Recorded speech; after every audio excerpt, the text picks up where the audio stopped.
Estimado Padre Christian, mais uma vez obrigado a todos vocês. Eu começo chamando a atenção para um ponto muito interessante no Evangelho. Jesus chorou. Jesus chorou. Jesus mostra na sua humanidade que o choro não é simplesmente um derramar de lágrimas, porque além do choro ele ficou comovido. E as pessoas que viram disseram assim: vejam como ele amava o Lázaro. Isso significa o quê? Significa que para amar não precisa eu simplesmente dizer eu te amo, mas eu tenho que mostrar que amo com as atitudes. E qual foi a atitude de Jesus? Trouxe a vida novamente a Lázaro. Quem ama vai sempre fazer alguma coisa e mostrar com atitudes que ama, por menor que seja. Infelizmente hoje na nossa cultura do descartável, dizer eu te amo virou até uma expressão meio que vulgar, porque todo mundo fala eu te amo para todo mundo. Que história é essa? Primeiro, eu só posso amar aquilo que eu conheço. Que eu digo aos nossos jovens que muitas vezes vão nas baladas da vida, conhecem alguém e diz eu te amo. Sabe nem mentir, né? E a mamãe que lava, passa, cozinha, faz tudo por ele, chora, sofre, ele nem diz eu te amo para ela, às vezes faz é cobrar e se irritar com a mãe. Que mostra em atitudes que ama como as coisas estão. Aqui, hoje, olhando esse Evangelho e vendo que o amor, ele exige atitude, nós podemos dizer que Deus continua mostrando atitudes de quem ama para todos nós, e nós ainda não entendemos isso. Aqui, eu apresento para vocês o nosso jovem beato Carlo Acutis, que com certeza vocês já ouviram muito falar. Um jovem que morreu em 2006 e 13 anos depois já é beato. E o que nós podemos tirar dessa lição de vida desse jovem de 15 anos? Que amar é possível e que acima de tudo a tradução desse amor se dá num caminho de santidade. Alguém me perguntava, ontem um dos jovens me perguntou assim: padre, quem comete pecado pode ser santo? Aí eu chamei esse jovem e falei assim: eu vou te dizer uma frase de um santo, se você compreendê-la, de um santo muito difícil de compreender, é tanto que ele tem poucos devotos, porque ninguém quer ler nada sobre ele, chama Santo Agostinho. Santo Agostinho diz assim: não há santo sem passado, e não há pecador sem futuro. Vou repetir: não há santo sem passado, e não há pecador sem futuro. Aí o jovem, você entendeu? Eu entendi, padre. Significa o quê? Que eu posso estar no pecado hoje e amanhã me converter e ser santo. Isso mesmo. E se você é santo é porque você teve um passado, e que nem sempre foi um dos melhores, inclusive de Santo Agostinho. Porque nós temos uma ideia muito rotulada de santidade, caricata, de que ser santo tem que ter um jeito. Como muitas vezes as pessoas dizem: nossa, você não tem jeito de padre. Como que é o jeito de padre? Você não tem cara de padre. Tem cara de quê, meu filho? Não é, padre? Às vezes falam isso com a gente, né? Ah, porque você tem um topete, tem um cabelo grande? Ué, mas a minha vocação não está no cabelo? Está no meu ser. É verdade, padre, a gente pode ser santo. Sim, porque a santidade é um chamado de Deus, que fez a mim, ao Padre Christian, a mamãe dele, a todos vocês. O problema é que ninguém quer responder esse chamado. Aí o nosso jovem beato Carlo Acutis respondeu. E o Carlo foi o santo. Tem um ditado que diz que santo de casa não faz milagre. Vocês já ouviram isso? Nem Jesus conseguiu fazer milagre em Nazaré, na sua cidade. Mas Carlo foi o inverso. Ele fez milagre primeiro em casa. Porque embora sua mãe e seu pai fossem católicos, mas não eram praticantes, ele os converte a viver a fé católica. Por quê? Porque o Carlo abraçou a santidade. E com 7 anos de idade, ele fez a primeira comunhão. E ali, quando comungou, disse assim: Senhor, de hoje em diante, nunca mais eu vou faltar à missa, porque a Eucaristia é a minha autoestrada para o céu. E de hoje em diante, o meu projeto de vida é estar sempre com Jesus. Gente, uma criança de 7 anos que diz que o seu projeto de vida é estar sempre com Jesus, meu Deus. E com 7 anos o Carlos já tinha lido todo o catecismo da igreja, já sabia tudo da doutrina e ficava provocando a Dona Antônia, fazendo perguntas para ela e ela não sabia responder. Foi lá no pároco e disse: o Carlos fica me fazendo pergunta. Ela: Dona Antônia, só vai ter que estudar. E Dona Antônia foi estudar teologia, hoje é uma excelente teóloga. O Carlos fazia pergunta e ficava rindo, porque ele já sabia a resposta, era só para provocar a mãe. Hoje a família vive plenamente o carisma do Carlo. Posso dizer isso porque morei 1 ano com eles ali no dia a dia.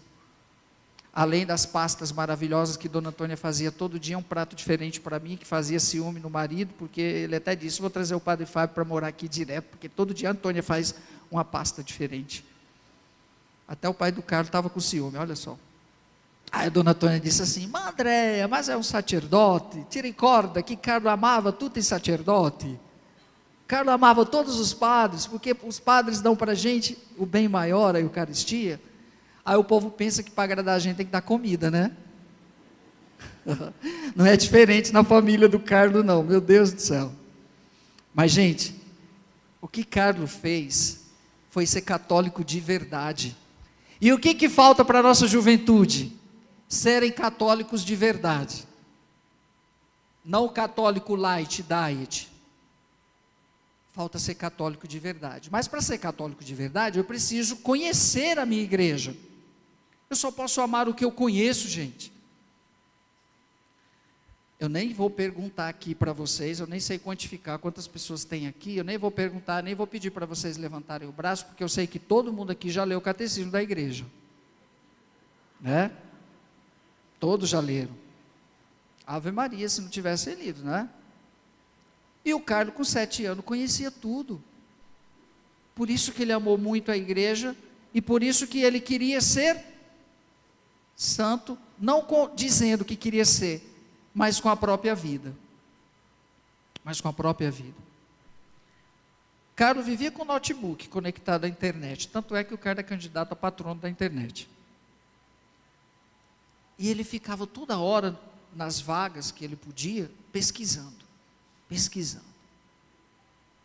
E ele fez uma pesquisa maravilhosa sobre os milagres eucarísticos no mundo existentes. Porque quando a gente ama uma coisa, a gente quer que as pessoas sintam esse amor também. Quantas vezes a gente vem à missa, parece que está indo para qualquer lugar. Carlos tinha claramente: ir à missa é ir ao Calvário. É solidarizar-se com o Cristo. E nesse momento da celebração da paixão, que nós estamos próximos a vivenciar, fazer memória, ir à missa, a gente tem que renovar esse sentido, que é ir ao Calvário. E Carlos, quando ia à missa, com certeza ele fazia disso o seu momento ápice, porque ele disse: é a forma mais rápida de chegar ao céu, é pela Eucaristia, não tem outra. E nas suas pesquisas ele descobriu quase 200 milagres que nem eu como padre sabia que tinha. Também pesquisou sobre os títulos de Nossa Senhora, porque o seu grande amor era Nossa Senhora. Aí o Carlos disse assim: se eu não conseguir chegar pela Eucaristia ao céu, tem uma outra forma de chegar ao céu, rezando o terço todo dia, porque o terço é a minha escada para o céu. Gente, isso é de uma profundidade. Nós estamos falando de um adolescente dos nossos tempos, que não fez nada mais do que ser católico de verdade, porque assim como o Carlos, o católico que não ama a Eucaristia e Nossa Senhora, tem alguma coisa errada. Tem alguma coisa errada. Mas tudo isso foi fazendo com que Carlos transformasse a sua família. A sua família. E hoje nós vemos o que nas nossas famílias? Indiferentismo, falta de diálogo, discórdia e falta de oração. As nossas famílias não rezam mais. É por isso que são presas fáceis das ideologias, são presas fáceis das ciladas do demônio que aí está, decidido a acabar com as famílias. Decidido. Filhos depressivos, quantos suicídios estão acontecendo? Por que será? Porque a família já não é mais a referência que os sustenta. São tomados por um vazio tão profundo, que são incapazes de perceber o amor. E ainda tem pai e tem mãe que quer ser amigo de filho. Pai, mãe, vocês estão aqui, papais, vocês não são amigos dos seus filhos, vocês são pai e mãe, que é mais que amigo. Quando o pai e a mãe quer ser amigo do filho, ele vai descer um degrau e vai se nivelar as relações que os filhos têm com aqueles que eles chamam de amigos. Pai e mãe é mais que amigo, contempla muito mais do que o simples fato de ser amigo. Só que muitos pais e mamães estão terceirizando aquilo que lhes competem: a educação moral, dos valores. Isso é de vocês, e ninguém pode tirar. Não é nem da escola, a escola é para passar o conhecimento. Os valores é a família. Dona Antônia, a mãe do Carlos, foi uma mulher que se transformou. Hoje a gente vê ela em todas as redes sociais, com certeza vocês já viram. Dona Antônia, ela agora começou a viajar, ela foi na Espanha esses dias, para o lançamento do filme sobre a vida do Carlos. E todo domingo, depois do almoço, quando a gente estava lá, celebrava a missa, e depois íamos para o almoço, terminava o almoço, lá vinham os filhos, os dois, para a catequese. Quem dava a catequese? Dona Antônia. Hoje ela é a catequista dos seus filhos. Ah, detalhe, Carlos era filho único. Carlos era filho único. Dona Antônia não podia mais ter filhos.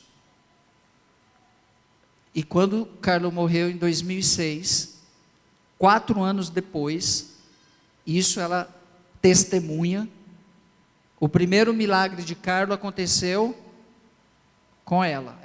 O primeiro milagre, pela intercessão do meu filho, aconteceu comigo. Porque 4 anos depois, aos 43 anos, ela engravidou de gêmeos. Isso é uma graça, vão fazer 13 anos esse ano. Francesca e Michele, um casalzinho. Sabe quando que eles fizeram a primeira comunhão? Com 5 anos. A coisa que eles mais gostam de fazer é ler. Toda semana, Dona Antônia dá um livro de presente para eles. A vida dos santos, todo dia, né? Depois da missa, na hora da homilia, a primeira parte quem fazia era o Michele. A vida do santo do dia. Para mim foi um grande retiro morar com eles, porque ficamos fechados ali naquele ano da pandemia, vivemos toda a quarentena ali juntos. E olha o detalhe, o mundo todo ficou sem missa, menos a família do Carlos. Ele mandou um padre do Brasil lá para dentro da casa dele, e o que nos sustentou foi a Eucaristia todos os dias. Olha que coisa, depois que a gente foi fazer a leitura, até, né, Dona Antônia? Foi Carlos. Aí depois o pessoal meio que, padre, escreve aí alguma coisa, como foi viver com a família do Carlos. Aí a gente fez um livro e demos o nome, Foi Carlos, onde a gente narra um pouquinho tudo que aconteceu em 2020. Mas para dizer, gente, ser santo é esse chamado que Deus faz a cada um, que não precisa ser canonizado, porque a santidade se faz, sobretudo, na busca da configuração com Cristo. Mesmo com os meus pecados, eu vou tomando consciência, quando eu faço esse caminho, que eu posso abraçar a santidade. E nada como na família isso acontecer. Teve um episódio que eu nunca vou esquecer. Nunca. E eu quero contar de novo aqui para vocês.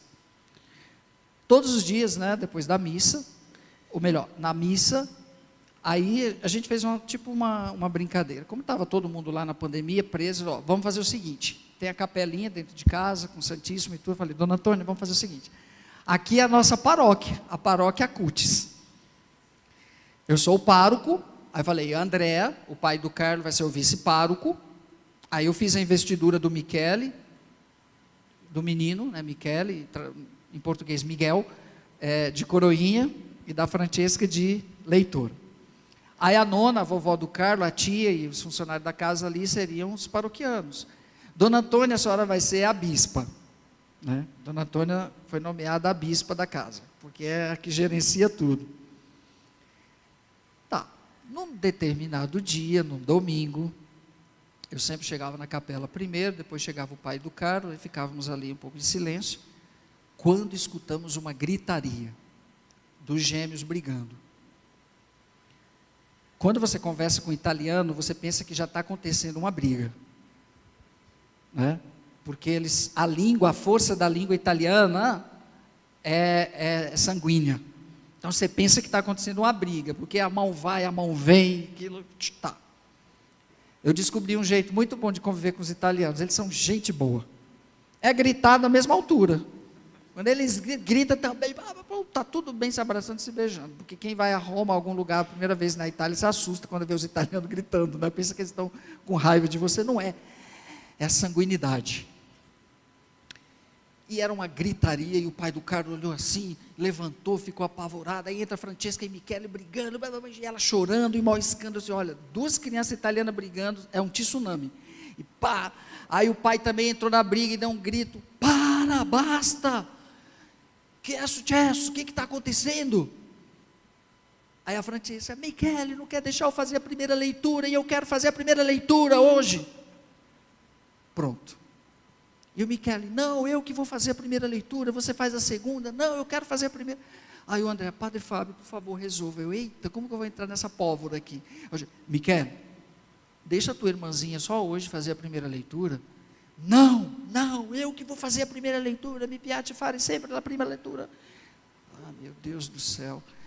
Francesca, não. Aí depois de muito tempo, conseguiu. Michele, por favor, só hoje, deixa a tua irmã fazer a primeira leitura. Vá bem, tá bom. Ufa. Francesca, vamos, filha, teu irmão deixou você fazer a primeira leitura. Agora eu também não quero, pronto. Ai, meu Deus do céu. Pronto, conclusão. O pai faz a primeira, o salmo e a leitura. Pronto, nenhum fez. Quando terminou a missa, aí lá veio o André, né, que ele é muito, muito fino, muito lorde, criação inglesa. Padre Fábio, escusa, minha filha. O que foi, André? Me desculpa, né, dizendo, me desculpa, por favor. Francesca, mas o que foi? Desculpa, por quê? Porque, André, a coisa mais linda que eu já vi na minha vida. Como assim? Que coisa, eles brigando dentro da igreja. André, eu nunca vi isso no Brasil, duas crianças brigando para proclamar a palavra de Deus. Eu já vi crianças chorando para não ir na missa. Vi jovem falando para a mãe que detesta a missa. Isso eu já vi. Mas duas crianças brigando para proclamar a palavra de Deus, isso é inédito. Isso é a coisa mais linda do mundo. Enquanto eles estiverem brigando para proclamar a palavra de Deus, o mundo está salvo.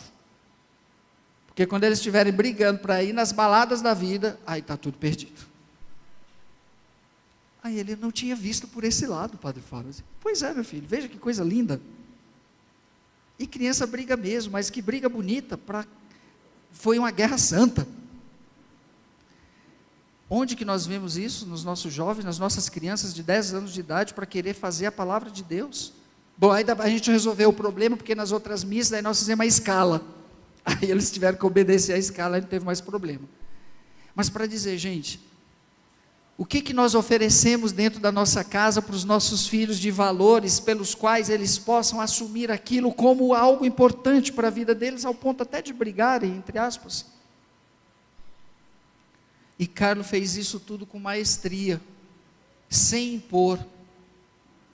Sem impor. E com certeza, aquele jovem belo, de 1,83 m de altura, 15 anos, riquíssimo, na cidade de Milão, fez a opção pelo despojamento. Mas Carlo teve uma grande inspiração. Aí eu pergunto para vocês, o que os inspira para o céu? Carlo foi Francisco de Assis, São Francisco.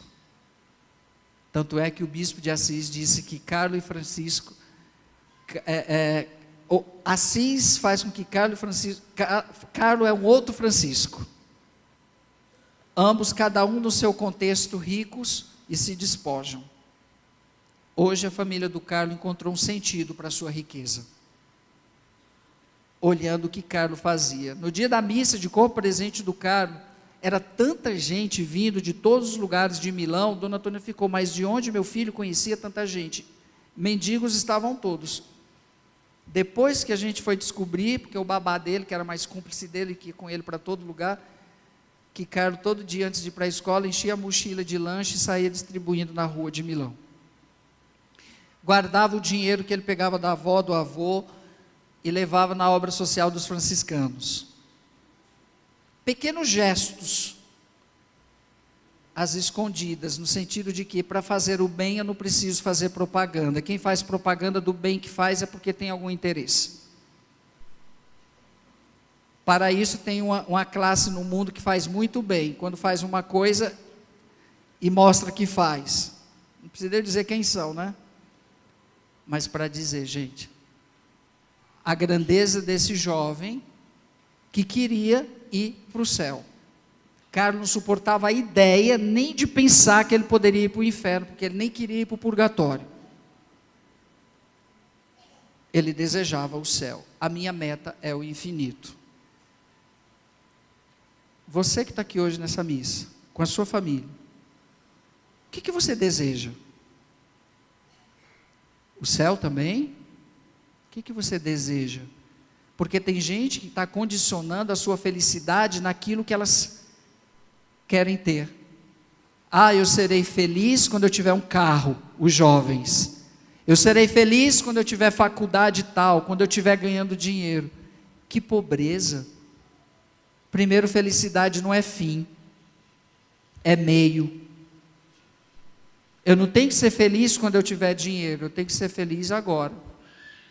Qual é o momento mais importante da nossa vida hoje? É o que eu vou ter? Não, é o que eu tenho. E o que eu tenho? E o que eu estou vivendo? Esse momento da celebração eucarística. Esse é o momento mais importante da vida de vocês, é esse. Porque o passado já foi, amanhã ninguém sabe se está vivo, e a única coisa que eu tenho de concreto é o agora. Logo eu tenho que ser feliz agora nessa Santa Missa. Quando acabar esse momento, eu vou ser feliz naquele outro momento que eu estiver vivendo. Logo a felicidade ela é construída dioturnamente no agora. Por isso, quando que eu tenho que amar? Amanhã? Quando? Quando que eu tenho que perdoar? Amanhã? Quando que eu tenho que ser feliz? Agora. Essa é a verdadeira felicidade. Ai, padre, mas eu não aguento mais. Fui visitar uma senhora, ela estava 80 anos. Padre, não aguento mais. Me dá uma bênção, eu estou cheio de dor. Dói aqui, dói ali. Assim, que bom. Que legal, a senhora está sentindo dor? Estou, padre, me dá uma bênção para passar. Eu, vixe, não sou médico nem analgésico não, mas que bom que a senhora está sentindo dor. Ela ficou brava. Que isso, padre? A gente chama o padre para dar uma palavra de conforto para a gente, nas dores que a gente está sentindo, e ele vem dizer que coisa bonita, que coisa boa. Sim, minha filha, quando você estiver no caixão, não vai sentir nada de dor. Eita, padre, quando a senhora morrer não vai ter dor nenhuma. Enquanto estiver doendo, significa que a senhora está viva. Então eu quero continuar viva. Tem um ditado que diz assim: aceita que dói menos. Aceita que dói menos. Quando a gente tem uma dor, se você focar nela, ela vai doer mais. Você vai ficar incomodado. Porque nós temos dores crônicas, quem que não tem? Quando você está conversando, batendo papo aqui na missa, enquanto o Padre Cristo dá uma risada gostosa e etc., você nem lembra da dor. Ou seja, porque você aceitou. Agora, separar e lembrar dela, ela vai doer mais. E é inevitável. Eu fui no médico, fiz lá, vi, está cheio de bico de periquito na minha coluna. O médico falou, padre, está cheio de bico de periquito, vamos cuidar para não virar de papagaio. Mas tem gente que já está de tucano. Eu estou cuidando, virei ciclista, pedalo 50, 80 quilômetros por semana. Cada pedalada é 50. Me fez um bem para caramba. Aí fiz a ressonância, está lá, de periquito ainda. Ou seja, gente, o corpo precisa morrer. O corpo precisa morrer. É necessário morrer. Façamos como São Francisco. Chamamos a morte de irmã. Carlo adoeceu na segunda, foi internado na terça e morreu na quinta. Em 3 dias, uma leucemia fulminante. E os médicos sabiam que doía muito aquele tipo de leucemia, porque estava acontecendo meio que um derrame em todas as suas veias explodindo. Começou pelas pernas até chegar ao derrame cerebral. E os médicos entravam e perguntavam, Carlos, está doendo? Você está sentindo dor? Sabe o que ele dizia? O Papa está sofrendo mais do que eu. Eu ofereço pelo Papa. Gente, que transcendência. Às vezes nós amanhecemos com a dor no fio do cabelo, já estamos dando patada em todo mundo.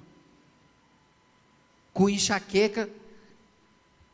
Por que nós não ressignificamos as nossas dores? Isso muitas vezes significa falta de fé.